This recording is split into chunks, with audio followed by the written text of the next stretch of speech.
मैं सानिका और आप सब देख रहे हैं न्यूज़ 21 मॉर्निंग बुलेटिन में आप सभी का स्वागत है। चलिए शुरुआत करते हैं आज की खबरों के साथ। पहली खबर हमारी शाहपुरा भिलवाड़ा से आ रही है। भिलवाड़ा जिले के शाहपुरा में अंबेडकर शिक्षा जागृति मंच एवं वाल्मीकि समाज के तत्वाधान में रविवार को प्रतिभा सम्मान एवं अभिनंदन समारोह आयोजित किया गया। कार्यक्रम के मुख्य अतिथि शाहपुरा विधायक डॉक्टर लालाराम बीरवा ने मेधावी छात्र छात्राओं, शिक्षकों और समाज सेवियों को प्रशस्ति पत्र देकर सम्मानित किया। विधायक डॉक्टर बीरवा ने कहा कि शिक्षा ही समाज की सबसे बड़ी ताकत है और शिक्षित समाज ही राष्ट्र निर्माण कर सकता है।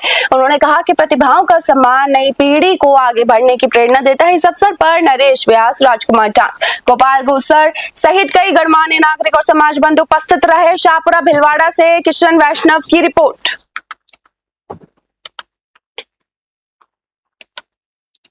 अगली खबर हमारी श्रीगंगानगर से आ रही है। श्रीगंगानगर के मुकेश ऑडिटोरियम में 3 दिवसीय नानी बाई का मायरा कथा का भव्य शुभारंभ हुआ। प्रेस वार्ता में सुप्रसिद्ध कथा व्यास गुरमा चैतन्य मीरा ने कहा कि भगवान को प्राप्त करने के लिए उनके भक्तों के चरित्र का श्रवण और अनुसरण सबसे श्रेष्ठ मार्ग है। भगवान अपने भक्तों को खुद से भी ऊंचा स्थान देते हैं, इसीलिए भक्तों की कथा सुनने से जीवन में सकारात्मक बदलाव आता है। उन्होंने जीवन में योग, ध्यान, भक्ति और अध्यात्म के महत्व पर भी जोर दिया।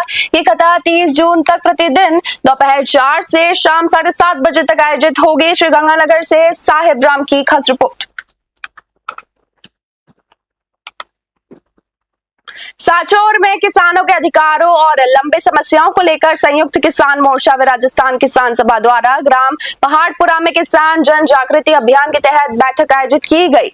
उप सरपंच महिपाल सिंह की अध्यक्षता में हुई इस बैठक में वर्ष 2022 का बकाया फसल खराब अनुदान और 2023 से 2025 तक का फसल बीमा क्लेम जल्द देने की मांग उठाई गई। किसान नेताओं ने स्वामीनाथन आयोग की सिफारिशों और लागू करने, नर्मदा नहर की झाड़ियां हटाने और क्षतिग्रस्त पाइपलाइन दुरुस्त करने और स्मार्ट मीटर न लगाने की बात भी कही। इस दौरान पहाड़पुरा ग्राम इकाई का गठन कर महिपाल सिंह को अध्यक्ष व तुलसाराम पुरोहित को सचिव चुना गया। सांचौर से जलाराम भादु की ग्राउंड रिपोर्ट। नशा तस्करों के खिलाफ बड़ी कार्रवाई करते हुए प्रशासन ने फरार ड्रग तस्कर अश्विन कालिया के ठिकानों पर बुलडोजर चलाकर अवैध अतिक्रमण ध्वस्त कर दिया है। एसपी हरिशंकर के निर्देश पर पंचवटी कॉलोनी में पुलिस और यूआईटी की संयुक्त टीम ने तस्कर के घर और दुकानों पर ये सख्त एक्शन लिया। आरोपी अश्विन कालिया 4,67,000 नशीली गोलियों की बरामदगी के मामले में लंबे समय से फरार चल रहा था। कार्रवाई के दौरान आईएएस नयन गौतम, एएसपी दीपक शर्मा सहित भारी पुलिस जाब्ता तैनात रहा। प्रशासन ने साफ संदेश दिया कि अपराधियों और अवैध निर्माणों के खिलाफ ऐसी सख्त कार्रवाई आगे भी ऐसे ही जारी रहेगी। श्रीगंगानगर से साहब राम की रिपोर्ट। सामान्य चिकित्सालय करौली में कार्यरत डॉक्टर गणेश मीना ने बारिश के मौसम के मद्देनजर आमजन से विशेष अपील की है।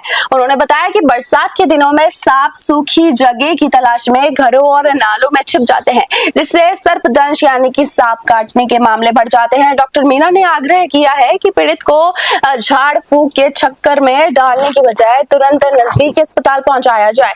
जिले के सभी सरकारी अस्पतालों में सर्पदंश का इलाज और एंटी स्नेक वेनम उपलब्ध है। स्थिति गंभीर होने पर मरीज को जिला चिकित्सालय लाए ताकि समय पर इलाज उसका हो सके और जान बचाई जा सके। करौली से राधा रमन सारस्वत की खास रिपोर्ट। पशुपालकों के प्रदर्शन के बाद कोटा में भाजपा और कांग्रेस के बीच जुबानी जंग तेज हो गई है काफी ज्यादा। भाजपा विधायक संदीप शर्मा के उस बयान पर जिसमें उन्होंने कहा था कि गुंजल लोकसभा अध्यक्ष ओम बिरला की उंगली पकड़कर छात्र संघ अध्यक्ष बने थे, कांग्रेस नेता प्रहलाद गुंजल ने तीखा पलटवार किया। गुंजल ने संदीप शर्मा को मुनीम कहते हुए सवाल दागा कि अगर बिरला जी के आशीर्वाद से ही सब जीतते हैं तो सेठ जी यानी कि ओम बिरला खुद कॉमर्स कॉलेज को चुनाव क्यों नहीं जीत पाए थे। इस बयानबाजी ने कोटा की राजनीति को पूरी तरह गरमा दिया है। फिलहाल आप कोटा से सुरेश कुमार पटेरिया की रिपोर्ट देख रहे हैं। ये मुनीम जी से पूछिए कि छोटे से कॉलेज, कॉमर्स कॉलेज का चुनाव खुद बिरला जी हारे, वो मुझे कहां जिताएंगे भाई? इतनी ताकत होती तो खुद ही जीत लेते। भाजपा के नाम पर लाइजनिंग से टिकट लाके और जीत जाना। मैंने हीरालाल जी हारे जैसे लोग 4-4 बार एमएलए बनते देखे, गरीब लोग व्यक्ति। सेठ जी से पूछिए कि फिर आप खुद चुनाव क्यों नहीं जीते? मुनीम जी के बारे में बात कर रहे हैं। मैं आप लोगों से पहले भी कह चुका कि मैं मुनीमों के किसी सवाल का जवाब नहीं दूंगा। सेठ जी बोले ना, अब मुनीमों को तो बेचारों को पन्ना पकड़ा दिया कि मैंने ये किया और मैंने ये किया। सेठ जी तो कहते हैं कि भजनलाल को मुख्यमंत्री मैंने बनाया। संदीप अभी बच्चा है, सेठ जी से बुलाइए, दम है तो सेठ जी कहें। वैसे तो चड्डी मुझे वो लोकसभा चुनाव में बिरला जी का भाई पहनाता था कि चड्डी मैं बिरला जी की लेके पहनता था। तभी मैंने कहा था बिरला जी बोलो, कपड़े उतार दूंगा तन बदन के। सेठ जी क्यों नहीं बोलते हैं? क्यों मुनीम गुमास्तों से बुलवाते हैं? और बेचारे मुनीम तो अपनी नौकरी पक्की करने के लिए, वफादारी निभाने के लिए, और सेठ जी बैठे हैं। सेठ जी से बड़ा कॉन्स्पिरेटर, लाइजनर इस हिंदुस्तान की राजनीति में कोई नहीं है। ये मुनीम जी से पूछिए कि छोटे से कॉलेज, कॉमर्स कॉलेज का चुनाव खुद बिरला जी हारे, वो मुझे कहां से जिताएंगे भाई? इतनी ताकत होती तो खुद ही जीत लेते। भाजपा के नाम पर लाइजनिंग से टिकट लाके और जीत जाना। मैंने हीरालाल जी आरे जैसे लोग 4-4 बार एमएलए बनते देखे, गरीब लोग व्यक्ति। सेठ जी से पूछिए कि फिर आप खुद चुनाव क्यों नहीं जीते। मुनीम जी के बारे में बात कर रहे हैं। मैं आप लोगों से पहले भी कह चुका कि मैं मुनीमों के किसी सवाल का जवाब नहीं दूंगा। सेठ जी बोले ना, अब मुनीमों को तो बेचारों को पन्ना पकड़ा दिया कि मैंने ये। अखिल भारतीय जांगड़ ब्राह्मण महासभा के त्रैमासिक बैठक रविवार को विश्वकर्मा मंदिर नारायणपुर में जिला अध्यक्ष नेकीराम जांगड़ की अध्यक्षता में आयोजित हुई। बैठक में मृत्यु भोज जैसी सामाजिक कुरीतियों को बंद करने, शेष तहसीलों के रजिस्ट्रेशन करवाने और संरक्षण सदस्य बनाने पर गहन चर्चा भी हुई। मुख्य वक्ता जिला मंत्री सत्य प्रकाश जांगड़ ने कहा कि मृत्यु भोज समाज पर एक बड़ा बोझ है, इसे पूरी तरह बंद कर उस पैसे को बच्चों की शिक्षा पर खर्च करना चाहिए। उन्होंने समाज बंधुओं से कुरीतियां छोड़कर संगठन को मजबूत करने का आह्वान भी किया। बैठक में उपस्थित पदाधिकारियों ने इस मुहिम की शुरुआत अपने स्वयं के घर से करने का संकल्प लिया। नारायणपुर से भरत कुमार शर्मा की खास रिपोर्ट।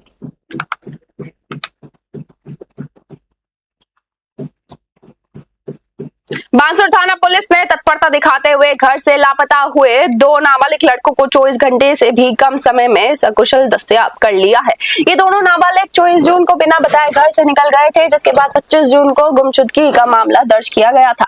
मामले की गंभीरता को देखते हुए जिला पुलिस अधीक्षक के निर्देश पर एक विशेष टीम का गठन किया गया था। साइबर सेल की मदद से मोबाइल लोकेशन और तकनीकी संसाधनों के आधार पर पुलिस ने दोनों नाबालिगों को हरियाणा के गोलवा गांव से सकुशल ढूंढ निकाला। थानाधिकारी राजेश यादव के नेतृत्व में की गई इस त्वरित कार्रवाई के क्षेत्र में जमकर काफी ज्यादा सराहना भी हो रही है। बांसुर से सतीश शर्मा की रिपोर्ट।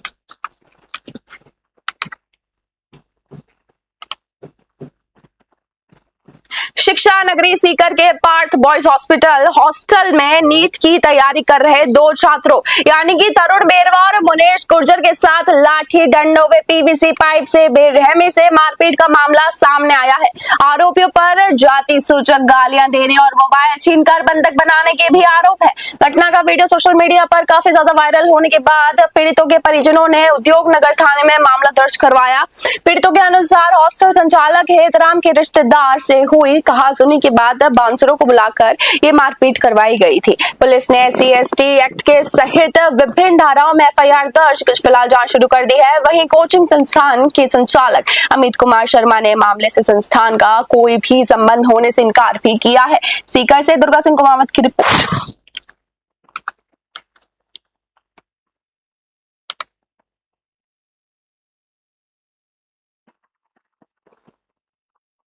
मेरा नाम तरुण बैरवा है और मेरे पापा का नाम संजय कुमार बैरवा है। हम पाथ करियर इंस्टीट्यूट के अंदर पढ़ता हूँ। मैं हेतराम जी के हॉस्टल में रहता हूँ, पाथ बॉयज़ हॉस्टल के अंदर। उसके अंदर एक उसके हेतराम की मौसी का लड़का था, तो उसके साथ हमारी बहस हुई। बहस होने के साथ उसने हेतराम जी को जाके बता दिया, तो उसने हमारे साथ मारपीट करी और उसने बाहर से 2 बाउंसर बुलाए। उन बाउंसरों से हमारी पिटाई करवाई और PVC के पाइप से हमें मारा था उसने।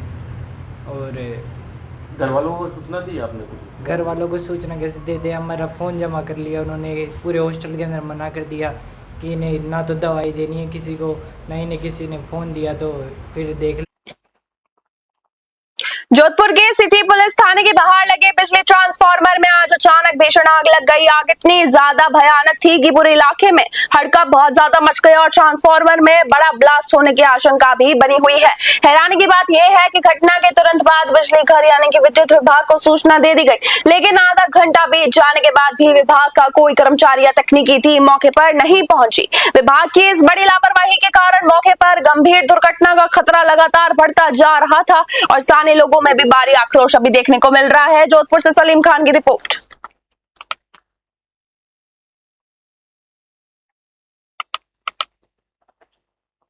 अंतर्राष्ट्रीय नशा निषेध दिवस के अवसर पर मौलाना आजाद यूनिवर्सिटी और नवीन जोधाना जागरूक मंच संस्थान के संयुक्त तत्वाधान में बुजावड़ परिसर में पोस्टर प्रतियोगिता का आयोजन किया गया। यूनिवर्सिटी चेयरपर्सन मोहम्मद अतीक ने कहा कि चरस, अफीम और शराब के साथ साथ वर्तमान में गुटखे का नशा सबसे ज्यादा खतरनाक है। जोधपुर में रोजाना करोड़ों रुपए का गुटखा खाया जाता है, जिसे रोकने के लिए सामूहिक संकल्प की काफी ज्यादा जरूरत है। University president doctor Jamil Kazmi और डीन डॉक्टर इमरान खान पठान ने बताया कि विद्यार्थियों ने नशा छोड़ो जीवन जोड़ो थीम पर प्रेरक पोस्टर बनाए। प्रतियोगिता के शीर्ष 5 विजेताओं को 30 जून को सम्मानित किया जाएगा। कार्यक्रम का संचालन डॉक्टर मर्जीना व डॉक्टर अब्दुल्ला खालिद ने किया। जोधपुर से सलीम खान की report.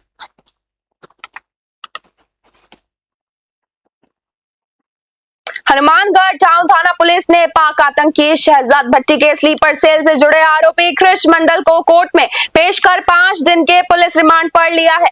Town CI Ashok Bishnoi ने बताया कि आरोपी से गहन पूछताछ फिलहाल की जा रही है। कृष मंडल ने ग्रेनेड हमले के इरादे से हनुमानगढ़ टाउन और रायसिंह नगर थानों की वीडियो लोकेशन आतंकी को भेजी थी। जांच में सामने आया कि हनुमानगढ़ श्रीगंगानगर में अपने नेटवर्क के लोगों की गिरफ्तारी से नाराज होकर आतंकी भट्टी थानों पर हमले की में थे। रिमांड के दौरान इस देश विरोधी नेटवर्क से जुड़े कई अन्य चेहरों के बेनकाब होने की संभावना भी जताई जा रही है। हनुमानगढ़ से विनोद चौधरी की रिपोर्ट।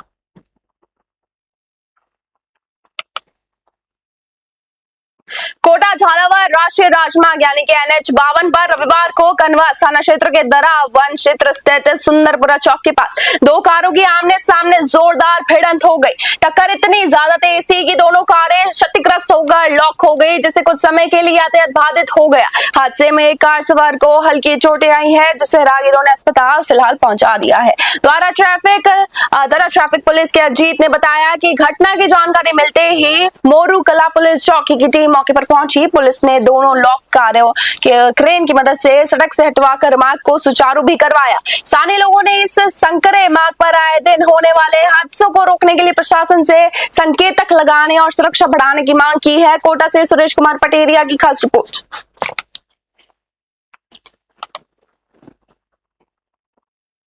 चोमुप खंड के ग्राम पंचायत मलिकपुर में बारिश के कारण जलभराव की समस्या गंभीर हो गई है।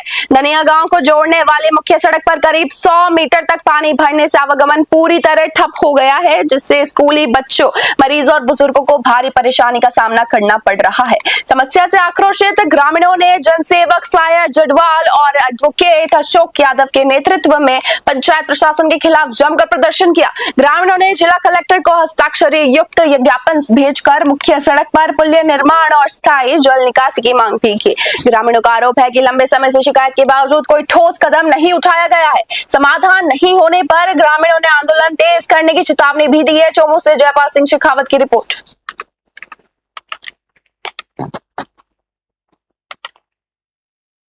ये सड़क ये ग्राम मलिकपुर से होती हुई सांदरसर को लिंक रोड जोड़ती है, जिसके बीच में डाणियाँ आती है।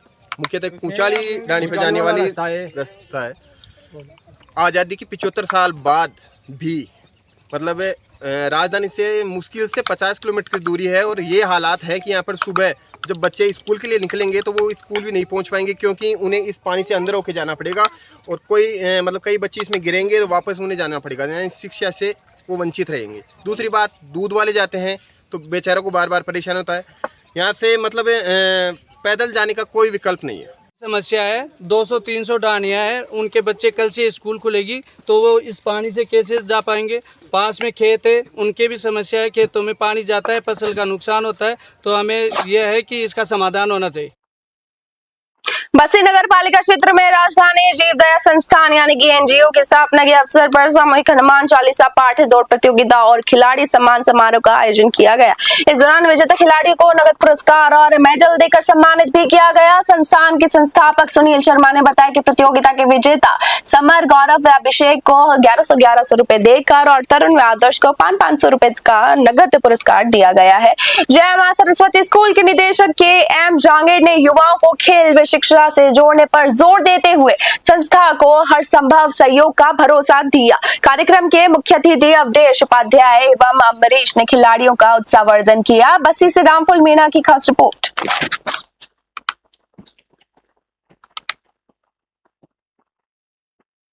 राष्ट्रीय पल्स पोलियो टीकाकरण अभियान के तहत हनुमानगढ़ जिले में पहले दिन 1,30,977 बच्चों को पोलियो रोधी दवा पिलाई गई। सीएमएचओ डॉक्टर नवनीत शर्मा ने बताया कि जिले में 1276 से अधिक बूथों पर कुल 2,53,444 बच्चों को दवा पिलाने का लक्ष्य निर्धारित है, जिसके मुकाबले पहले दिन 51.68% कवरेज हासिल किया गया। इस चरण के लिए 7,741 पोलियो वायल का इस्तेमाल किया गया। बूथ दिवस के बाद अब 29 और 30 जून को स्वास्थ्य कर्मियों की टीमें घर घर जाकर छूटे हुए बच्चों को पोलियो की खुराक पिलाएंगी।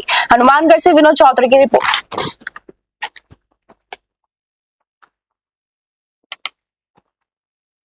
नीट और टेट परीक्षाओं में धांधली के विरोध में रविवार को अलवर के नांगली व अशोक सर्किल पर कांग्रेस कार्यकर्ताओं और युवाओं ने छात्रों की गूंज कार्यक्रम के तहत जोरदार प्रदर्शन किया। प्रदर्शन के दौरान केंद्रीय शिक्षा मंत्री ने इस्तीफे की मांग भी की गई।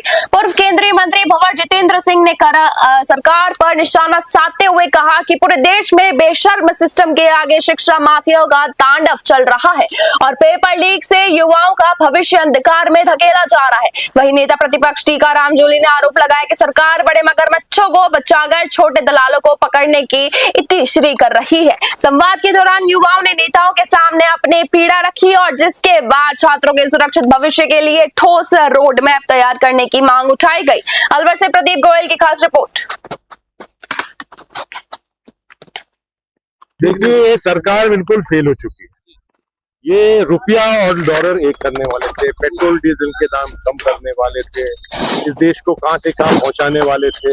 आज ये देश अपने घुटनों पर आ गया है नीचे। पूरा जो विश्व है वो हंस रहा है हिंदुस्तान के ऊपर। जो ट्रंप है उसकी एक तरह से ट्रंप बिल्कुल हावी हो चुका है। वो कहता है मोदी जी खड़े हो जाओ तो मोदी जी खड़े हो जाते हैं, वो कहता है मोदी जी बैठ जाओ तो बैठ जाते हैं। इसका जवाब दे देता हूं पहले मैं, क्योंकि बीजेपी जो नाटक कर रही है ना बार बार, और ये कहती है कि कांग्रेस के समय में 17 पेपर लीक हुए थे तो 18 पेपर वसुंधरा जी के समय में लीक हुए थे। सबसे पहले तो ये बता देता हूं। और हिंदुस्तान के अंदर पेपर लीक का सबसे मजबूत अगर कानून बनाया है तो गहलोत सरकार ने, पिछली हमारी सरकार ने बनाया है, और वो मोदी जी की सरकार से 10 गुना ज्यादा मजबूत कानून बनाया है। और जिसकी वजह से नीट के अंदर जो फर्जीवाड़ा राजस्थान में हुआ, 9 दिन तक राजस्थान में उसका मुकदमा इसलिए दर्ज नहीं हुआ कि राजस्थान के अंदर सबसे मजबूत कानून था, इसलिए वो मामला सीबीआई को दिया गया है ताकि भारत सरकार बीजेपी के लोगों को बचा सके। देखिए, ये सरकार बिल्कुल फेल हो चुकी है। ये रुपया और डॉलर एक करने वाले थे, पेट्रोल। मॉर्निंग बुलेटिन में बस इतना ही। देखते रहिए न्यूज़ 21। धन्यवाद।